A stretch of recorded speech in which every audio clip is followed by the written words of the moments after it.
ในที่สุดเฮาก็ได้มาเห็นจนได้พี่น้องพระธาตุหลวงเวียงจันทน์เนาะก็เป็นคนลาวแหละพี่น้องแต่บ่มีโอกาสที่จะได้มาเห็นกับตามื้อนี้ก็ได้มาแล้วเนาะก็เลยแบบมาถ่ายบรรยากาศให้พี่น้องได้เบิ่งได้ชมเก็บภาพบรรยากาศไว้เบิ่งนํกันโอ้เอื้อยปล่อยนกบ่เอื้อยหาทางออกบ่เจอนี่เลยถอดมาเอื้อยเพิ่นสิปล่อยนกแต่ว่าหาทางแบบว่าให้นกออกบ่เจอพี่น้องก็เลยถามเฮาก็เลยไปบอกเพิ่นเนาะโอ้ปล่อยนกปล่อยหยังพี่น้องเบิ่งหน้าตาก็งามแล้วจิตใจก็ยังงามเนาะสาธุนำเด้อเอื้อยเด้อ นี่คือบรรยากาศอยู่ที่พระธาตุหลวงเวียงจันทน์พี่น้องก็ถือว่าเป็นครั้งแรกของเฮาเนาะที่เฮาได้มาอ่าพระธาตุหลวงเวียงจันทน์พี่น้องมาเห็นกับตาแล้วเนาะหลังจากที่แบบว่าเคยเห็นแต่แบบว่าในคลิปในหยังที่คนอื่นเขาเจ้าถ่ายลงอะนะมื้อนี้เฮาก็มีโอกาสได้มาก็เลยแบบว่ามาถ่ายบรรยากาศให้พี่น้องได้เบิ่งได้ชมมาทำบัตร MOU แหละพี่น้องก็เลยแบบว่าทางบริษัทเขาเจ้าก็พามาเที่ยวเนาะเฮาก็ได้ไอ้หมู่คนหนึ่งพี่น้องที่แบบว่ามาเฮ็ดบัตรนำกัน นี่แหละพี่น้องบรรยากาศประมาณนี้เนาะหลังจากที่เฮาวนประมาณบ่ฮู้ว่าจักรอบเนาะเฮาก็บ่ได้นับเห็นแต่ว่าคนอื่นวนมาก็หยุดแล้วก็สิขึ้นไปอ่วางแบบธูปเทียนหรือว่าดอกบัวเนาะเฮาก็หยุดนำหมู่คนอื่นพี่น้องก็พากันขึ้นไปขอพรขอหยังแล้วแต่สิขอพี่น้องเนาะสิขอให้อยู่ดีมีแรงหาเงินหาทองอยู่ไทยแบบให้ได้ให้หยังบ่ซี้นะนี่เลยพี่น้องบรรยากาศเนาะปกติแล้วคนลาวก็สิใช้ผ้าถุงพี่น้องแต่ว่าเฮามาแบบนี้เนาะมันบ่ทัน สบายดีพ่อแม่พี่น้องสวัสดีพ่อแม่พี่น้องทางฝั่งไทยนำครับผมตอนนี้กำลังแบบว่าเตรียมตัวสิออกไปเที่ยวอยู่ที่พระธาตุหลวงเวียงจันทน์พี่น้องพอดีไอ้บริษัทเฮ็ดบัตร MOU อะเนาะซึ่งเป็นคนไทยพี่น้องเป็นบริษัทของคนไทยที่แบบว่าสิพาเราไปเที่ยวแต่บ่ฮู้ว่าสิไปไสแหน่เนาะแต่ว่าก็เตรียมตัวพี่น้องตอนนี้กำลังแบบว่าสิออกจากโรงแรมเพื่อที่จะไปหาเที่ยวที่ต่างๆแต่บ่ฮู้ว่าสิได้ไปจักที่เนาะอาจจะค่ำก่อนบ่หรือจั่งใดถ้าเกิดว่ามันค่ำปึ๊บเขาเจ้าก็สิพากิน ไปกินข้าวอยู่ร้านอาหารพี่น้องก็เบิ่งนำกันพี่น้องว่าเฮาสิไปเที่ยวไสแหน่เนาะไปกันเลยตอนนี้ก็ตัดภาพมาที่พระธาตุหลวงเวียงจันทน์พี่น้องเป็นที่แรกที่เขาเจ้าพามาเที่ยวเนาะสำหรับแบบบริษัท MOU ของคนไทยนั่นแหละที่เพิ่นแบบว่าพามาเที่ยวอยู่ที่นครหลวงเวียงจันทน์พี่น้องก็มาเที่ยวมาเบิ่งพระธาตุหลวงเวียงจันทน์เนาะนี่คือบรรยากาศทางเขาพี่น้องตอนนี้เฮากำลังแบบว่า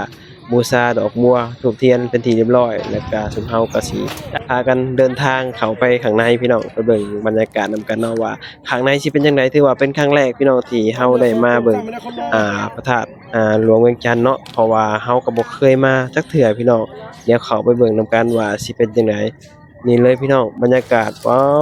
วนี่พี่น้องมาเห็นแล้วเนาะมาเห็นกับตาเลยพี่น้องเนาะ ปกติแล้วก็เห็นแต่แบบว่าในคลิปอิหยังที่คนอื่นเขาเจ้าถ่ายลงมื้อนี้ก็ได้มาเห็นเนาะเห็นตัวจริงพระธาตุค่อนข้างที่จะใหญ่พี่น้องใหญ่แรงเนาะอิหยังเอื้อยปล่อยนกบ่เอื้อยอ๋อเอื้อยเพิ่นปล่อยนกพี่น้องนี่เลยถอดมาถอดออกเลยนั่นแหละ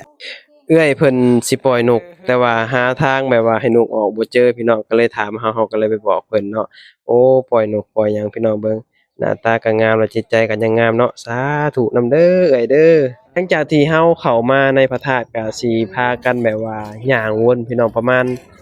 2-3รอบน่าจะประมาณนี้แหละพี่น้องเฮาก็ย่างไปตามคนอื่นนั่นแหละถ้าคนอื่นนั่นหยุดตอนใดเฮาก็น่าจะหยุดตอนนั้นพี่น้องนี่คือบรรยากาศเนาะเฮาก็มาทำ MOU พี่น้องมาทำบัตร MOU เนาะก็ได้มีโอกาสได้แบบว่ามาเห็นพระธาตุหลวงเวียงจันทน์นำแล้วก็มาก็หลายคนพี่น้องเมืองมีแต่ทีมงานเดียวกันเนาะก็มาก็ได้หมู่คนหนึ่งนี่คือหมู่ ที่แบบว่าอยู่นำกันพี่น้องเพราะว่าเฮานอนอยู่นำกันเพราะว่าห้องหนึ่งอะเขาเจ้าให้2คนเนาะห้องละ2 คนพี่น้องแบบว่าอยู่นำกันจังซี่นะก็เลยแบบว่ามีโอกาสรู้จักกันคนลาวนำกันพี่น้องเนาะก็ต่างคนก็ต่างไปหาเงินอยู่ที่ประเทศไทยนั่นแหละพี่น้องก็มาเฮ็ดบัตรเฮ็ดเบอร์ให้มันถูกต้องตามกฎหมายของประเทศไทยเนาะก็รู้จักกันถามข่าวกันพี่น้องคนลาวนำกันจังซี่นะเอาไปขายแรงไปสู่งานเพื่อครอบครัวเฮาเชื่อว่าหลายคนก็ ดิ้นรนคือกันเบิดนั่นแหละพี่น้องเนาะที่เฮ็ดอยู่นี่ก็มีแต่คนลาวเฮาแบบว่าไปทำงานอยู่ที่ประเทศไทยว่าซี้นะก็ขอให้ทุกคนแบบว่าอ่าเก็บเงินเก็บทองพี่น้องเนาะหาเงินหาหยังก็ขอให้ได้ขอให้มีเนาะแบบว่าเพื่อครอบครัวเพื่อคนทางบ้านแหละพี่น้องเนาะนี่คือบรรยากาศพี่น้องก็เดินแบบว่าวนไปเรื่อยๆแหละพี่น้องจนกว่าแบบว่าเขาเจ้าสิพาหยุดเฮาถึงจะได้หยุดเนาะก็ตามคนอื่นแหละพี่น้องก็ถือว่าพระธาตุนี่ก็ถือว่าใหญ่เดะพี่น้องถ้าเกิดว่าผู้ใดมาเห็นแบบว่าตัวจริงอะ ใหญ่แฮงพี่น้องเราเห็นแบบว่าในคลิปในวิดีโอแบบสิคือบ่ใหญ่ปานใดแต่พอเรามาเห็นตัวจริงอะย่างอ้อมอะใช้เวลาแบบว่า หลายนาทีอะพี่น้องกว่าจะอ้อมมาแบบถือว่าใหญ่แฮงเนาะมาเห็นตัวจริงนี่โอ้เหลืองอำลามนี่พี่น้องก็ถือว่าแบบว่างามแฮงเนาะเดินวนไปเรื่อยๆพี่น้องอันนี้คือแบบทีมงานนี่มาบ่ได้ครบพี่น้องก็มาส่วนหนึ่งเนาะส่วนหนึ่งเขาเจ้าตีกลับอยู่ที่ด่านหนองคายไปซั่นนะก็เลยแบบบ่ค่อยหลายปานใดปกติรวมกันอยู่ที่ด่านหนองคายอะหลายๆพี่น้องแต่ว่าเขาเจ้าตีกลับก็เลยเหลือส่ำนี้พี่น้อง นี่แหละพี่น้องหลังจากที่เฮาวนเป็นที่เรียบร้อยก็สิพากันขึ้นไปแบบว่าไหว้ขอพรเนาะสิ่งศักดิ์สิทธิ์อยู่ที่พระธาตุหลวงเวียงจันทน์พี่น้องก็รอคิวพี่น้องเพราะว่าคนหลายเนาะก็ต้องต่อคิวกันขึ้นแล้วก็พอเฮาแบบว่าไหว้ขอพรนู่นนี่นั่นแล้วก็สิพากันไปต่อแต่บ่ฮู้ว่าเขาเจ้าสิพาไปไสบัดนี้เนาะแล้วแต่แบบว่าทางบริษัทเฮ็ดบัตร MOU อะพี่น้องเขาเจ้าสิพาเฮาไปเที่ยวไสก็ รอเบิ่งว่าเฮาสิได้ไปถ่ายบรรยากาศอยู่ไสต่อไปซี้นะนี่เลยพี่น้องบรรยากาศเนาะก็เป็นแบบว่าช่วงแบบค่ำๆยามแลงเลยพี่น้องบรรยากาศดีๆมื้อนี้เนาะดีเนี่ยแต่แบบว่าบ่ร้อนไปบัดนี้เฮาก็สิขึ้นไปแบบว่าไปไหว้ไปหยังพี่น้องขอพรขอหยังเนาะ ลงมาเกือบเสีย แต่เขารักมันก็เสียแม่นอยู่บ่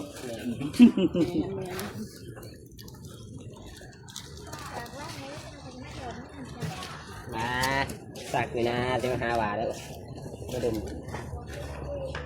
เท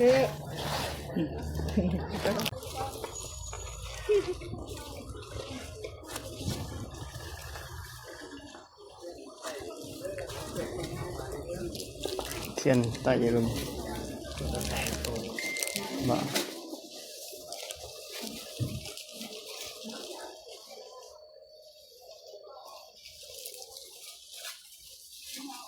ปกติแล้วเนาะว่าประเพณีเฮาอะสำหรับผู้หญิงแบบซี้นะถ้าเกิดว่ามาในสถานที่แบบนี้ก็สิพากันใส่ผ้าถุงกันทั้งเบิดพี่น้องแต่ว่าเฮามาได้ว่ามาทำบัตร MOU แล้วก็ทางบริษัทเขาเจ้าพามาเที่ยวก็เลยแบบว่าหลายคนก็บ่ได้เตรียมพร้อมขนาดนั้นนะก็เลยเห็นแบบว่ามีคนใส่ผ้าถุงแหน่แล้วก็มีแบบว่าใส่กางเกงแหน่ทำบัตร MOU อะพี่น้องเนาะก็ดีอย่างหนึ่งได้แบบว่าเฮาได้มาเที่ยวมาหยังนำถ้าเกิดว่าเฮาแบบว่าสิมาเที่ยวตรงๆอะเฮาคงบ่ได้มาเพราะว่า จากนครหลวงอีจันทน์หาบ้านเฮานี่มันค่อนข้างจะไกลแล้วก็มันใช้เงินหลายในการที่จะมาเที่ยวมาหยังแต่ว่าอันนี้เฮามาในแบบว่าในบริษัททำบัตร MOU มันก็เลยแบบว่าทุกอย่างมันฟรีเบิดพี่น้องเหมือนค่ารถค่าอยู่ค่ากินเขาเจ้าแบบว่าจัดการให้เบิดก็เลยมีโอกาสแบบว่าได้มาเที่ยวแล้วก็คุ้มพี่น้องการที่ทำบัตร MOU หั้นนะ ห้องเขาเจ้าก็เซาให้พี่น้องแล้วก็ยามมื้อแลงนี่ตอนค่ำประมาณใน6 โมงทุ่มหนึ่งนี่เขาเจ้าก็สิพาไปกินข้าวอยู่ที่ร้านอาหารเนาะแต่บ่ฮู้ว่าสิไปร้านใดพี่น้องต้องติดตามเบิ่งเนาะว่าซุมเฮาอะสิไปกินข้าวอยู่ร้านใดและสิเป็นจังไดพี่น้องบรรยากาศในโรงในร้านจังซี่นะตอนนี้ก็ใกล้สิแล้วกันเบิดแล้วพี่น้องก็ทยอยกันลงมาเนาะจะมีคนใส่ผ้าถุงก็มีพี่น้องเขาเจ้าเตรียมมาจังซี่นะบางคนเขาเจ้าก็เตรียมมา ทางบริษัท MOU อะพี่น้องเขาเจ้าเรียกไปถ่ายรูปแต่ว่าเก็บไว้เป็นความทรงจำเขาเจ้าว่าถ่ายรูปถ่ายหยังแล้วซุมเฮาก็สิพากันออกจากพระธาตุพี่น้องเนาะตอนนี้ก็ออกมาจากพระธาตุเป็นที่เรียบร้อยพี่น้องก็สิเดินทางไปต่อรู้สึกว่าได้ยินว่าสิพาไปประตูชัยเนาะเดี๋ยวสิพาแบบว่าพี่น้องไปเบิ่ง